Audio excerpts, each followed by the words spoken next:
All right.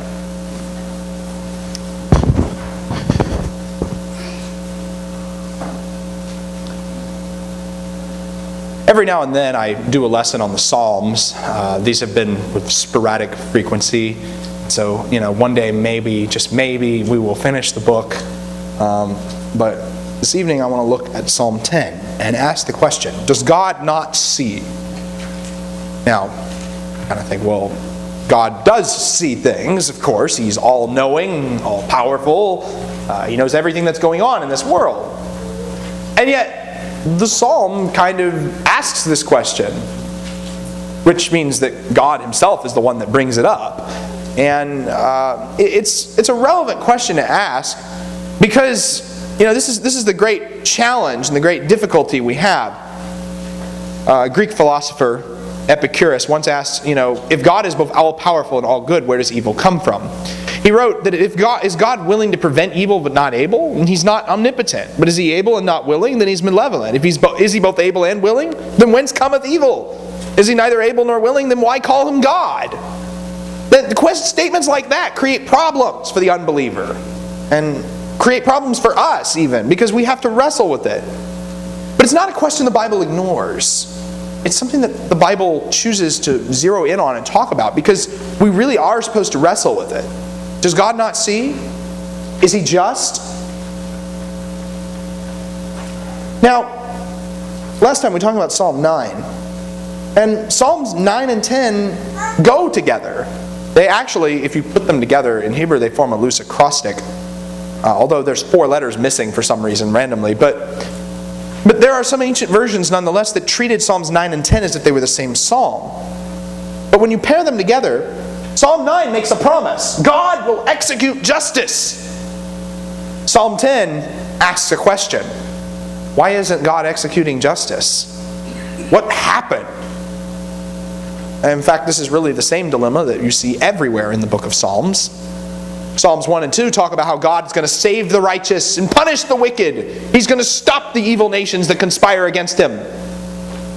Psalms 3 and 4, 5, 6, and 7 all ask the question, why do wicked people get so much good and righteous people suffer? You see, what God promises and what reality is don't always look alike. And so now we are forced to wrestle with this question. What I would like to do is I would like to read this psalm, Psalm 10, and then explore how it answers these questions. Why do you stand afar off, O Lord? Why do you hide yourself in times of trouble? In pride, the wicked hotly pursue the afflicted. Let them be caught in the plots which they have devised. For the wicked boasts of his heart's desire, and the greedy man curses and spurns the Lord. The wicked in the haughtiness of his countenance does not seek him. All his thoughts are, there is no God. His ways prosper at all times. Your judgments are on high, out of his sight. As for all his adversaries, he snorts at them. He says to himself, I will not be moved. Throughout all generations, I will not be in adversity. His mouth is full of curses and deceit and oppression. Under his tongue is mischief and wickedness. He sits in the lurking places of the villages. In the hiding places, he kills the innocent. His eyes stealthily watch for the unfortunate. He lurks in a hiding place as a lion in his lair. He lurks to catch the afflicted. He catches the afflicted when he draws them into his net. He crouches, he bows down, and the unfortunate fall by his mighty ones. He says to himself, God has forgotten.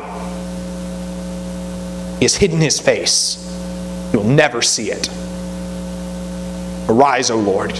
O God, lift up your hand. Do not forget the afflicted. Why has the wicked spurned God? He has said to himself, you will not require it. You have seen it. You have beheld mischief and vexation to take it into your hand. The unfortunate commits himself to you. You have been the helper of the orphan. Break the arm of the wicked and the evildoer. Seek out his wickedness until you find none. The Lord is king forever and ever. Nations have perished from his land. O Lord, you have heard the desire of the humble. You will strengthen their heart. You will incline their ear to vindicate the orphan and the oppressed, so that man who is of the earth will no longer cause terror.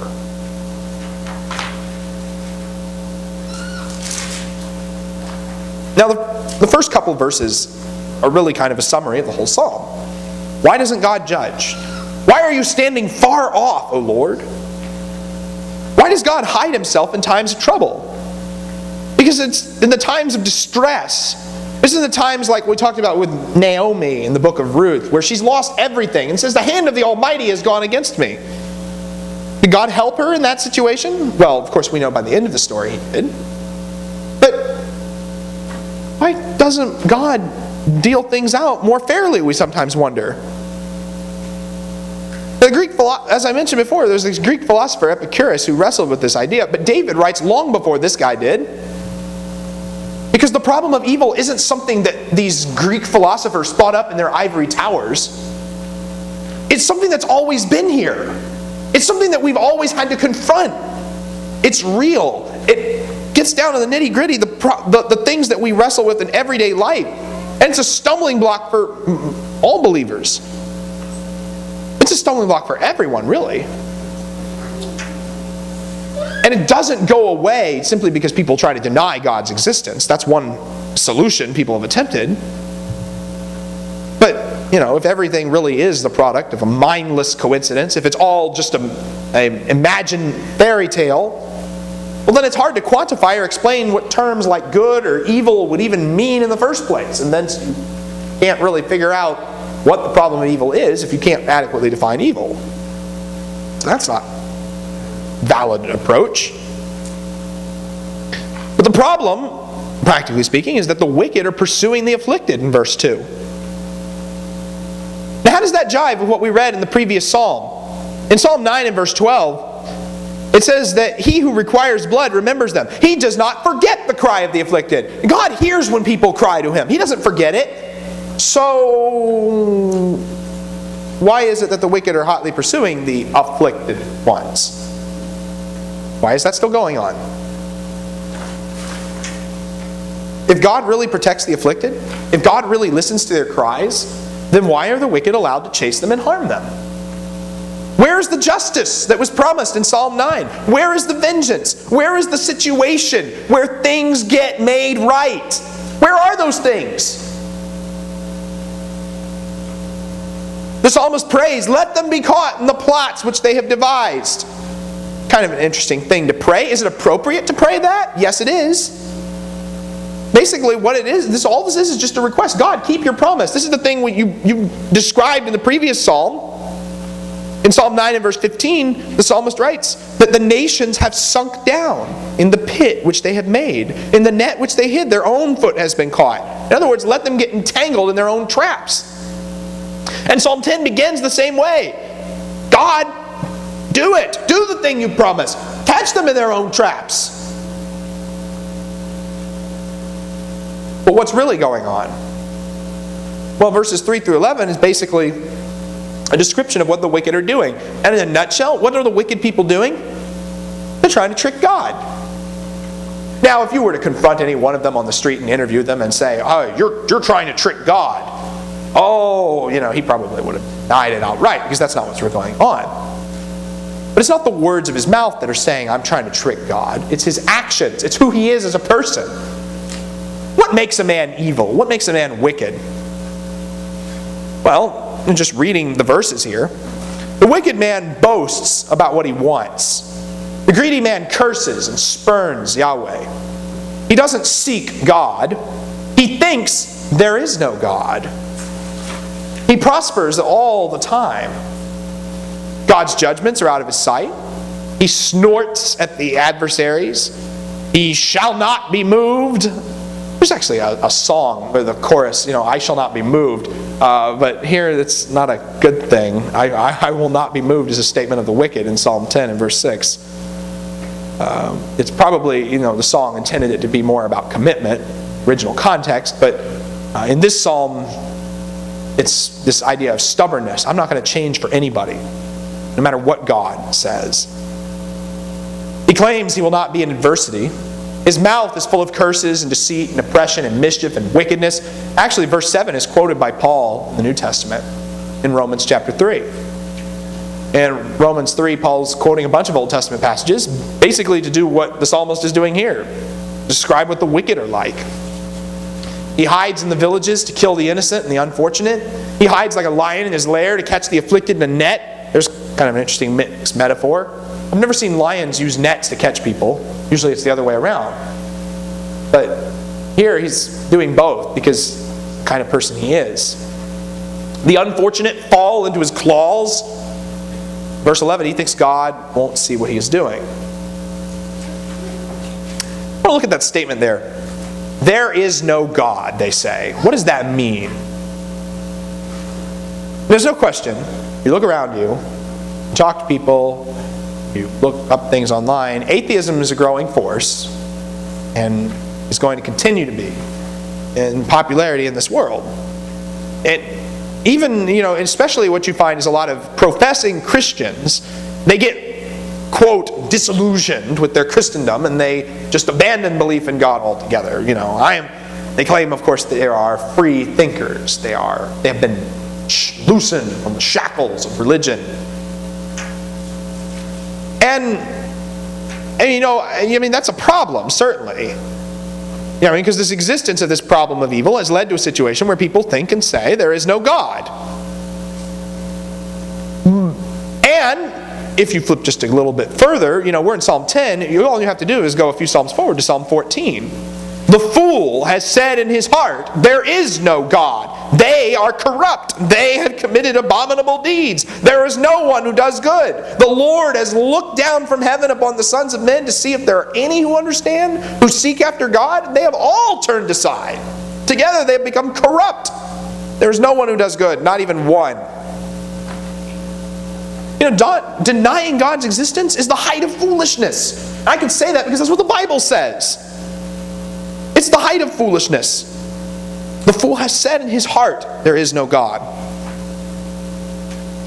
But I don't think that's what the psalmist is getting at in Psalm 10. Certainly it would apply. But philosophical atheism isn't what he's after here. He's after something else. We might call it practical atheism. People who, again, if you confront them, if you put the screws to them and say, yeah, of course there's a God. But you look at the way they live their life. You look at the way they act. They live as if there were no God, or as if God somehow does not act in this world. So really we're looking at something a little broader than just the strict, hardcore, philosophical atheist who wants to deny God's existence, the Richard Dawkins type who says that the whole thing is a fabrication. Well, no, this would include things like deism. Deism is a belief that there is a God, but he doesn't do anything. He just kind of set the universe spinning like a top and walked away. And there are people who have held that view. In fact, a good number of the American founding fathers were deists. It would also, though, include something else too. It would include people who call themselves Christians, but they don't live like God is going to hold them accountable. People who say things like, well, God would never punish anyone. God would never send anybody to hell. Oh, surely God doesn't care about this one teensy-weensy little thing I did. It was really hard to say teensy-weensy. I'm sorry, I bungled that completely. Foolishness is not limited to those who deny God's existence in the intellectual sense. Foolishness is extended to any and all who make plans, who live life, and who fail to take God into account in that life. When James wrote in James chapter 4, in verses 13 through 15, that, I'll just read this here. James describes the folly of this kind of thinking. Come now, you who say, today or tomorrow we will go to such and such a city and spend a year there and engage in business and make a profit. Yet you do not know what your life will be like tomorrow. You are just a vapor that appears for a little while and then vanishes away. Instead, you ought to say, if the Lord wills, we will live and also do this or that. But as it is, you boast in your arrogance. All such boasting is evil. It's the same thing the psalmist said about the wicked in Psalm 10. He boasts of his desire in Psalm 10 and verse 3. There was a parable in Luke chapter 12 dealing with the same subject. Jesus talks about this. Jesus is talking about riches, really, and about not worrying about stuff. And someone in the crowd said to him, I'm starting in verse 13 of Luke 12. Someone in the crowd said to them, "Teacher, tell my brother to divide the family inheritance with me." He said to him, "Man, who appointed me judge or arbitrator over you?" He said to them, "Beware and be on your guard against every form of greed, for not even when one has an abundance does his life consist of his possessions." He told them a parable, saying the land of a rich man was very productive. And he began reasoning to himself, saying, "What shall I do, since I have no place to store my crops?" He said, "This is what I will do. I will tear down my barns, and I will build larger ones, and there I will store all my grain and my goods. And I will say to my soul, soul, you have many goods laid up for many years to come. Take your ease, eat, drink, and be merry." But God said to him, "You fool! You fool!" The same thing he says to the fool who says in his heart, "There is no God." "You fool! This very night your soul is required of you. And now who will own what you have prepared? So is the man who stores up treasure for himself and is not rich towards God." What was his major sin? It wasn't being rich. It was not taking God into his account. He said in his heart, "There is no God." He said in his heart, "God doesn't really see what I'm doing." He didn't even think about God. He just thought about himself. There's a problem. For that reason, he is called fool. In 1 Corinthians chapter 15, similar thing. You'll ask, the people there were trying to deny the bodily resurrection of the dead. Why would you try to deny the bodily resurrection of the dead? You know, people are asking all kinds of skeptical questions. Someone will say, "How are the dead raised? With what kind of body do they come?" Paul answers in verse 36, "You fool! That which you sow does not come to life unless it dies." Why does he call them fools for asking that question? You know, I mean, that sounds like a question you might put in the Q&A box or something. But Paul sees the intent behind the question. Someone who is determined to debunk this idea because they have not taken God into account. Because, oh, there's something God can't do. That's not the way to think about God. So, I mean, you come back to Psalm 10. And, you know, it's like the nations in Psalm 2. They made a plan. They made a conspiracy. We can overthrow God. We can cast all their chains off of us. But they really failed to countenance who God was. And the fact that he was watching them make their silly little plan, and he's in heaven laughing at them because they made their plan. You can't overthrow God. Why would you make plans without taking him into account?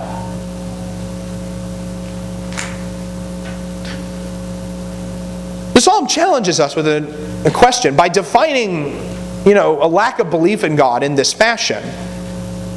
It challenges us to ask the question, am I an atheist? Do I act like one? You know, there might even be atheists in church. They show up every week. They pay lip service to him. Songs and with prayers. They may eat the Lord's Supper. They may listen to the sermon. But then they go out and they don't do anything else with God in their life. That person, have they acknowledged God in their thoughts and in their actions? That's my exhortation to all of us. Don't be an atheist. Not just don't deny God's existence. Don't live like one either. Don't live as if God doesn't matter. Live as if he does. Why? Well, because there is a judgment coming. That's why there's a prayer for judgment in verses 12 through 15. And the prayer is necessary because of the problem of practical atheism. Because if there is a God, and that God holds us accountable, we've got to ask at some point, well, what about all these wicked people that seem to be getting away with stuff? You know, what about criminals that never get caught? What about politicians who are basically just criminals who get elected to public office? What about, what about people who become rich because they've exploited others and hurt others and stolen and cheated and lied? What about people who tried to do the right thing and suffered for it?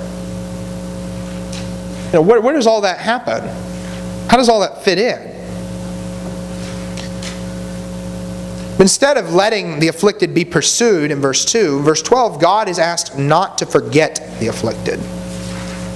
The reason that the wicked has spurned God is because he has this delusion in himself. He said, oh, you will not require it, in verse 13. He has said, God has forgotten. He's hidden his face. He's never going to see all the stuff I'm doing. I can get away with it. I can live however I want. Oh, be careful. Meanwhile, the unfortunate ones, verse 14, are committing themselves to God. He's the helper of them. He's the helper of the orphans. Nothing. So does God not see? Oh, he sees. Just because he doesn't act on the timetable that you would act on doesn't mean he doesn't see. There's a tendency. There's a tendency for people who are prosperous to move away from God because they don't feel like they need him. Now, that's not true 100% of the time, obviously. And there's a tendency for those who are needy to move towards God because they have a more acute awareness of their need. That's not true 100% of the time either. But I want to give us pause. We live in a time and a place where we have great blessing, great abundance from God in a way that is unfathomable. And, is it a sin to be blessed by God? No, there's nothing wrong with that in and of itself.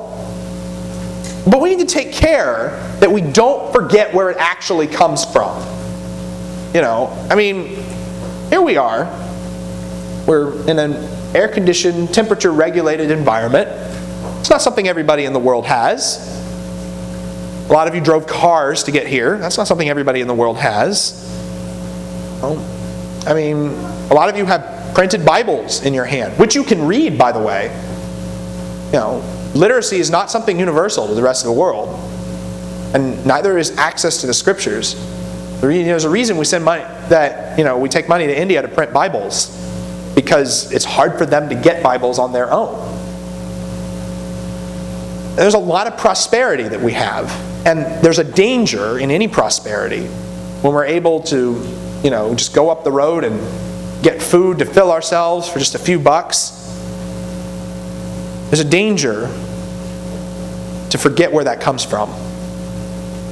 And the reason that people prosper isn't because of this, oh, I was a hard worker who made a bunch of money. Well, you may have been a hard worker, yeah. Where do you think that came from? Look at Deuteronomy chapter 8. Deuteronomy 8 really steps on my toes. I'm going to start reading in verse 11. Beware that you do not forget the Lord your God by not keeping his commandments and his ordinances and his statutes which I am commanding you today. Otherwise, when you've eaten and are satisfied, and have built good houses and lived in them, and when your herds and your flocks multiply, and your silver and gold multiply, and all that you have multiplies, then your heart will become proud, and you will forget the Lord your God who brought you out of the land of Egypt, out of the house of slavery. I got a feeling, it's just a hunch, I got a feeling that our standard of living for most of us here right now is probably higher than the standard of living that the Israelites would have had in the Promised Land. Granted, we got to adjust because that's the ancient Near East and this is the 21st century. But keep reading. Verse 15, he led you through the great and terrible wilderness with its fiery serpents and scorpions and thirsty ground where there was no water. He brought water for you out of the rock of flint. In the wilderness he fed you with manna, which your fathers did not know, that he might humble you and that he might test you to do good for you in the end. Otherwise you may say in your heart, my power and the strength of my hand made me this wealth. But you shall remember the Lord your God, for it is he who is giving you power to make wealth, that he may confirm his covenant which he swore to your fathers as it is this day. And it shall come about, if you ever forget the Lord your God and go after other gods and serve them and worship them, I testify against you today that you shall surely perish. Like the nations that the Lord makes to perish before you, so you shall perish, because you would not listen to the voice of the Lord your God. Now you want to talk about blessing. There's a reason why the unfortunate commits himself to Yahweh, and the wealthy and the prosperous has a tendency to not really do that so much. Because he forgets where his blessing came from. Forgets who makes the rain of the sky that grows the crops that were turned into food that he could eat. He forgets that God is able to destroy so much of what we hold and take for granted in just an instant. But the person who has very little to lose, he sees the need for dependency on God. That's why it says in verse 14, the unfortunate commits himself to you. Now, is that a happy situation where the people who depend on God, the ones who suffer the most, and the people who don't depend on God are the ones who are kind of living it up the most? Yeah, and again, that's not true 100% across the board, but why is it that way? The psalmist says, break the arm of the wicked and the evildoer. Seek out his wickedness until you find none. The prayer to God is to make it right. Break the arm of the wicked. Does that sound a little harsh to you? Break his arm? It fits what God has done before to the wicked. Psalm 3 and verse 7 talks about God smiting the enemies on the cheek, shattering their teeth. God is to seek out wickedness until he finds none. Every deed will be exposed without exception. Every secret thing hidden in the dark corners of our minds will be revealed by the light. There's a day coming when all secret deeds will be uncovered. Yours, your neighbor's, mine, everyone's. And while this psalm is acting as a source of comfort to those who are afflicted, there's also an implicit warning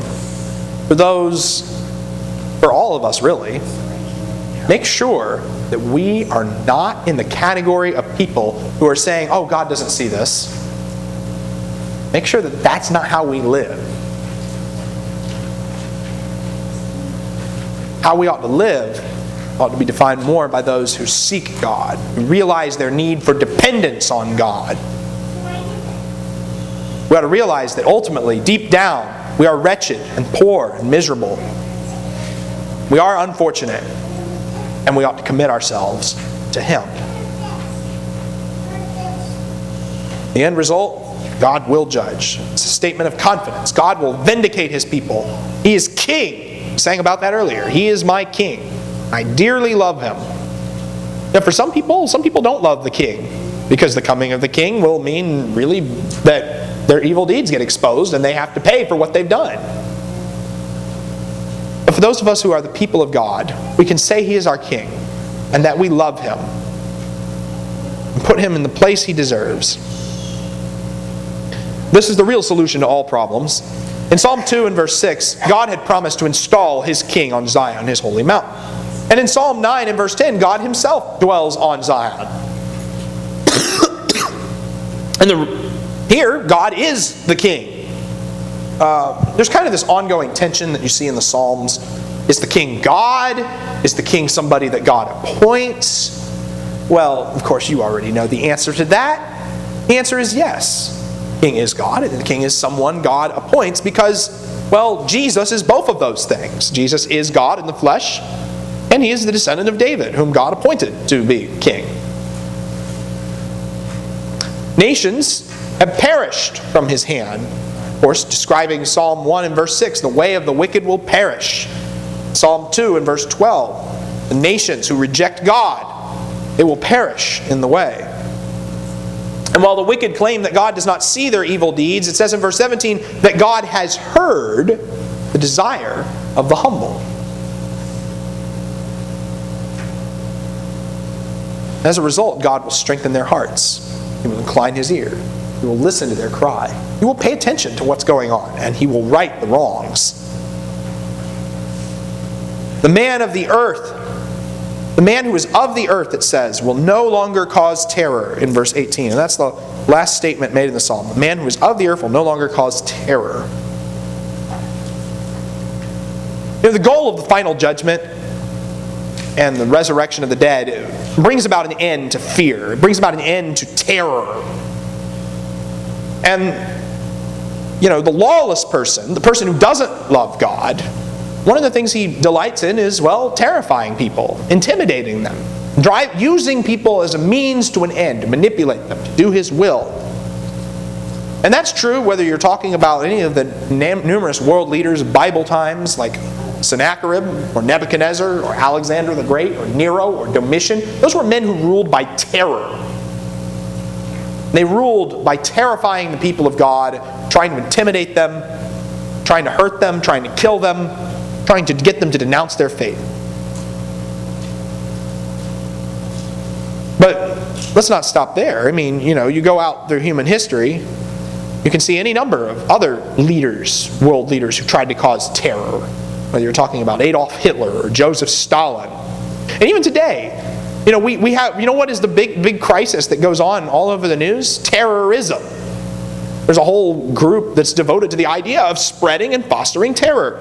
You know what the answer to terrorism is? It's not some paramilitary action on the part of the United States. God is the real answer. God promises a day when no one will cause terror. God promises a day when all that comes to an end, when all that is put away forever, when it's destroyed. Because, and I tell you the truth, there is no enemy of God's people that lasts forever. It doesn't happen. Not even Satan, that great man of lawlessness, will be able to oppress forever. When God steps in to vindicate the orphan and the oppressed, man who is of the earth will no longer cause terror. When the Lord finally returns in judgment, that'll be it. There will be no one who is oppressing or terrorizing or giving us reason to live in fear. And because of that, wouldn't it be a good idea now even to forsake fear and instead trust in the Lord with all our hearts? How is that vindication achieved? How does God... we have this prayer here, this prayer for God to act, and we can say all of these things, but we're still left with the dilemma, with the question at the beginning, why hasn't He done it? Where's the vindication going to come from? Well, we who are of faith know where vindication comes from. It is achieved in Christ. The real answer to the problem of evil is found in Jesus. The real answer to the problem of evil is this fact, that evil is not permanent. Now that's something that no atheist can claim. For them, if evil is not permanent, it is only because nothing is permanent and it all just dies out and fades away and withers forever. But for us, we can say that evil is not permanent, but God is. Because there is life after death, because there is resurrection from the dead. And we look at Jesus. Jesus is the ultimate example of undeserved suffering. Jesus is the example of somebody who was righteous, who didn't deserve any of the bad things that happened to him, and he still got them anyway. There is not a person in this world who can say that they had it more undeservedly worse than Jesus did. And yet, Jesus was on the cross and had done nothing wrong. Was there ever a time where it looked more like God was standing afar off? The words of Psalm 10 and verse 1, "Why do you stand afar off, O Lord?" would have been appropriate for Jesus on the cross. He says something different. He quotes a different psalm, my God, why have you forsaken me?" But it's the same idea. It looks like all hope is lost. It looks like everything that is wrong with the world is not going to get fixed. In a time of trouble, the wicked had hotly pursued him and hotly afflicted him, and God let him die. And the blasphemers, they could have looked at the cross and they could have said, that's proof. That's proof that God has forgotten. That's proof that God does not see. He's hidden His face. He'll never see it. They wagged their heads at Him. They mocked Him. They said, if this guy were really the Son of God, He'd come down from the cross. But there's no God here. He does not see, they would say. But, verse 16, Yahweh is King forever and ever. Jesus, Yahweh in the flesh, is now reigning as King forever and ever. And if God vindicated His Son, He will vindicate us too. And He will save us. And that is the message of the gospel. That brings this lesson basically to a conclusion. I hope that, we've done several of these Psalms and they've been spaced out. There's a certain degree of repetition that comes with studying them and exploring them, of course. But I hope that you're beginning to appreciate the fact that, when we're wrestling with the problem of suffering, and the Psalms do that quite a bit, we need to see Jesus as the true the true fulfillment of all that, the true answer to all these problems that we're dealing with here. And as we take out our songbooks, as we begin to conclude, we need to consider just how blessed we are to be in Christ. Were it not for Christ, we would have no answers. We would have no vindication. We would have no hope. And furthermore, the real dilemma of the human race is that there's a sense in which all have fit into the category of the wicked. All have sinned, fallen short of the glory of God. But through Christ, there's also the opportunity of redemption and hope. That hope, there's no one who does not have the opportunity to take hold of that hope. So the question we have to ask ourselves is, will we take hold of it? Will we take comfort, take solace, take refuge in the Lord Jesus? As the second psalm says, how blessed are all who take refuge in Him. Is that what we're going to do? I invite you to consider these things. If there's anything we can do here tonight to whether to restore you to the Lord or to encourage you in a path that may have become discouraging, now would be a time to let that be known. Together we stand and we sing our blessings in Christ.